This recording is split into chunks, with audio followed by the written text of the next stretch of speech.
Hello everypony, Corpulent Brony here. Today I have a special guest with me, the Marefriend. We're going to talk briefly about the new episode, Sweet Castle or something? Castle, I don't know. There's no place like Castle.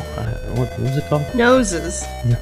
Okay. So, what did you think of the episode, Marefriend? I don't know. I guess it was all right. Just all right. So, what did you think about the dilemma that Twilight had to go through with trying to fit into a castle? Have you ever experienced that when you're moving into a new castle and you're just having all these issues? Finding it doesn't really feel like home. I don't know. I believe Pumbaa does that home is where your rump rests, and I can't say that I've ever really complained when I've moved into a new castle. But then again, Twilight has a little bit of a history of being a whiny butt, so I can't say that I'm terribly surprised. What do you mean? She never whines. What are you talking about? She's always a complainer. Her and her first world problems. My castle isn't just how I want it, and I won't lift a hoof to fix it. I'm gonna make my minions do it because everything that I have, I got working off of the sweat of their brows, off of their backs. Well, if you had minions, wouldn't you use them? That's different. How is that different? Because I'm special.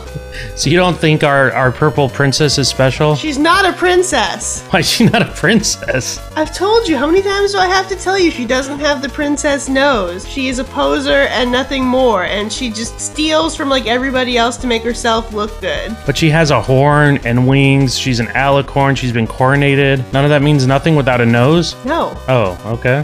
So anyway, you're telling me though, if you had friends, okay, let's just say you had friends who are willing to help you, I mean, wouldn't you take advantage of that? Or is that just being mean? I don't know, I can't imagine that I would ever need people to help me, decorate something. But then again, Twilight has historically shown that she has really poor taste in just really anything, and unless it's something that she personally enjoys, she doesn't want to do it. She doesn't understand, things self-sacrifice and being, grateful for the advantages that you have.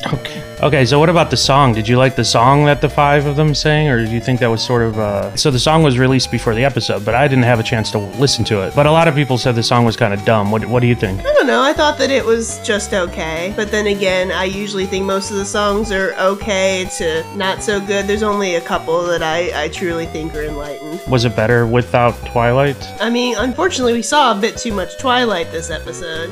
Oh, well, how would you have preferred it go down? I mean, I was sold on the whole washing the ferret bit, so we could have just washed that ferret pretty much the whole episode, and all the other cute little animals, and that little duck, and brushing that bear's teeth. I mean, we could have just made a whole episode of cleaning cute little animals. We didn't necessarily have to have any of Twilight and her whining and complaining and scamming people into doing her own work for her. That sounds like G 3.5 all over again, with the whole just watching animals getting washed. I mean, it doesn't sound like there's a whole lot of entertainment in that, is there? Did you not see that ferret? I did, but I mean, that was a good little, Did you not see Fluffy Angel? I saw Fluffy Angel, and I also saw all the angel abuse. The horrible rabbit abuse continues to be propagated by the producers of this show. No, it was propagated by Twilight. I saw her kick him. No, obviously, okay, she yes, did it. Excuse her. Let's see how you do it this time. Okay, so she didn't want to go back to her castle because, the castle's, I guess she doesn't like it, but... Right, because she's ungrateful. But she just nudged Angel, and Angel fell into the mud, but still, it wasn't her, it was the writers, okay? You mean the part where she kicked him in the back and he could have drowned? No, it was the writers. I know you said, darn, Angel didn't drown. I would never say such a thing about poor little Angel Bunny. You said He's that. just a little baby bunny. Don't lie. I would never lie. It's true, though. I'm practically Applejack. I don't lie. Okay, so you liked when Angel Bunny got all fluffy, and you liked the animals at the beginning. Was there anything else that you liked? The pancakes look tasty. They did look tasty. I wish I could have gotten pancakes. What do you feel about, how do you feel about, stuff being hidden in food, like that baker spoon, the little surprise? I think it's king cake. I think that if you know that there could be something obviously not something that's going to hurt you, but I think if you know that there might be a special surprise in there, that's not bad. I mean, it's just Kinder eggs, right? Yeah. Well, with Kinder eggs, it's going to be in there, and it's going to be a toy. And it's kind of hard to accidentally swallow the toy in the Kinder eggs because it's so big. Legalize them. Yeah, legalize them. You know what I thought was really cute about the episode was the rarity plush that Spike had. I thought that was pretty cute, but I think Spike's sort of been friend zoned. What do you think about that whole Sparity situation?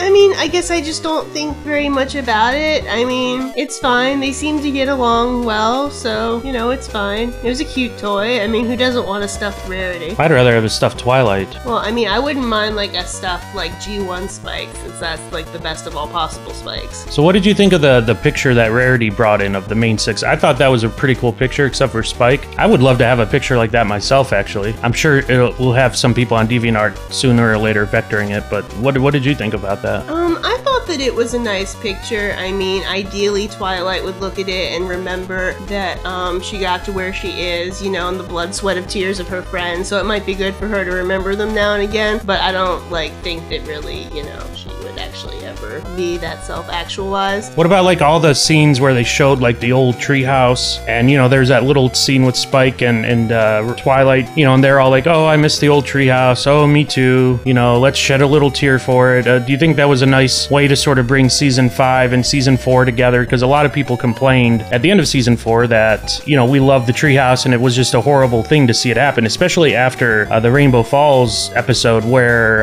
Twilight was shown that she was so attached to these books and she brought all the books back to the treehouse, and then the treehouse burned down with all the books that she was attached to in it. Yeah, I hate to think about books burning down. That is awfully sad, and I would be upset if something happens to my personal library. What about the treehouse and the bees?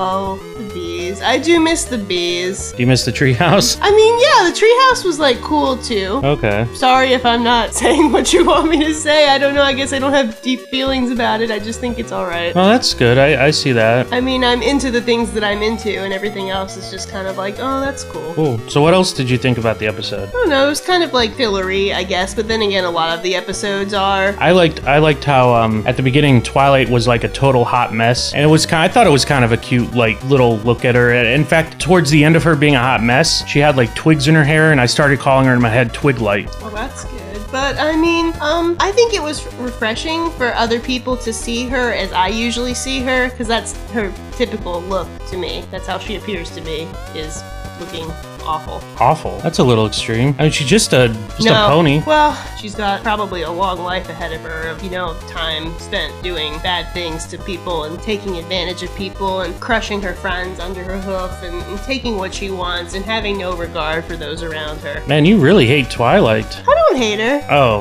well, you sure do not speak very highly of her. You know. I'm just being real with you. Okay. Now, if you want to talk about Fluttershy, we can talk about Fluttershy. What about Fluttershy? Well, I mean, she's just like fabulous and wonderful, and she cares for those little like animal critters. No one forces her to. She does it out of the goodness of her heart. So you can't say anything bad about like Fluttershy. It would make you like a bad person, because like who would say something bad about a poor little pony who just wants to like help animals be clean and not like hungry or homeless? I don't have anything bad to say about Fluttershy, but the only pony I'd say something bad about out of the main 6 would be like Applejack. And what's wrong with Applejack? Well, the issue with Applejack is that you're against anything G1. No, it has nothing to do with her being you in don't like Spike either. Well, I don't like Spike, but he's not He's not a pony though. So like Applejack, the problem with Applejack is that she gets way too much attention. So I had a bet with someone. I had to go through all the episodes to see which ponies were in which, and we had a rating system. Applejack's been in so many more episodes than all the other ponies. I mean, and why yet is she's not featured hardly at all in the toys. Like they have like all the power ponies coming to Target except for Applejack. But she's just toys matter. She's a background pony. No, she isn't. Toys matter. Okay, well, I think just... she's the least, like, you know, or one of the least compelling of, like, the main 6. But, I mean, I like all the funny things that she says. Well, yeah, she says funny things, and I'd rather prefer, like, Granny Smith, though, or Big Mac than Applejack. Well, yeah, I like them better, too. Okay, so do you have any final words about anything, the episode, or anything today? I don't know, I just hope that there's, like, a new, like, you know, bad guy or monster or villain, preferably something with, like, cute little fangs. Yeah, like Chrysalis, or who else had? Oh, Discord. Well, he has like a tooth. I don't know if you really call it like a fang, but like Sombra has like cute little fangs too, and so does Flutterbat. Flutterbat does, yeah. And like I think like Nightmare Moon sort of did. Oh, she did, yeah. Okay, well, thanks for taking the time to speak to everyone today, Marefriend. I'm sure every pony here appreciates hearing a different perspective on the channel than just mine all the time. So thank you